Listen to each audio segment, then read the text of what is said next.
evening and welcome to Music Today. Today we're going to look at the most complete instrument, the piano. Now of course we can't teach you how to play the piano in the few minutes we have here. However, we can take some of the mystery out of it. The first thing a piano student learns is how to translate written music onto the keyboard. Many people probably look at the keyboard and the first mental impression is like this: a continuously ongoing keyboard with no seeming pattern.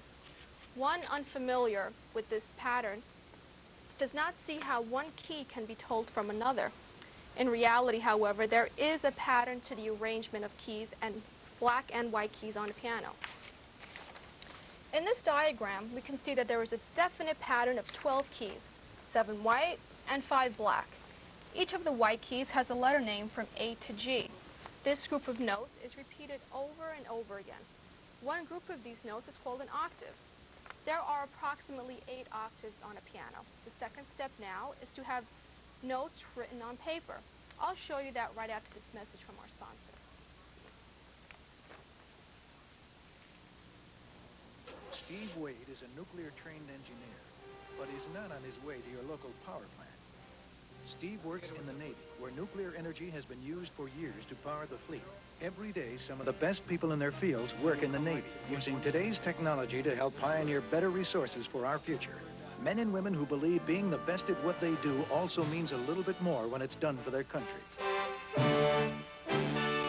Navy know-how. It's working for America. Hi, welcome back to Music Today. As I was talking about before, each key on the piano corresponds to a note of written music.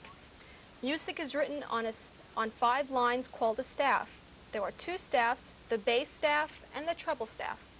I'm going to explain the notes on the treble staff, which are the notes above middle C, which is this note here. Now we see here a diagram of the 7 notes of the scale we saw earlier. This is called the C scale because it begins on the note C. Here's how it sounds.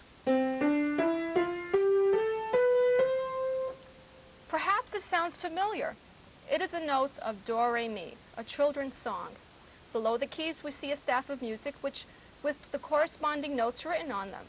One note is represented by a black dot placed either on a line or in a space between 2 lines. The first note written here is middle C, written 1 line below the staff. The next note is D, written in the space above that line and immediately below the rest of the staff. The rest of the notes follow in sequence on the above lines and spaces. The highest note written here is C. This is not the same note we started with, but a note 1 octave higher. This starts the next group of notes, which are written in the same fashion and continued up the staff. Well, now that I have explained the basics of written music, perhaps you can follow this simple written melody. I'm sure you all know this one.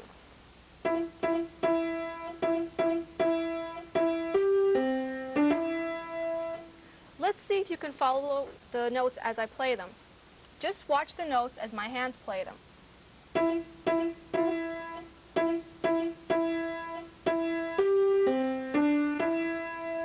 In case you didn't catch that, I'll read them off to you. E, E, E, E, E, E, E, G, C, D, E. Each note on the line tells the musician to hit a certain note. You may have seen something like this on a printed sheet of music. All those marks and lines look very complicated. Of course, every one of those markings has a meaning just like a note does. First of all, those vertical lines you see extending from the notes tell the musician for how long each note is to be played for.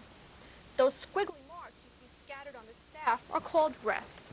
A rest tells the musician to pause for a certain length of time between notes. The long curved marks connecting 2 or more notes are called ties.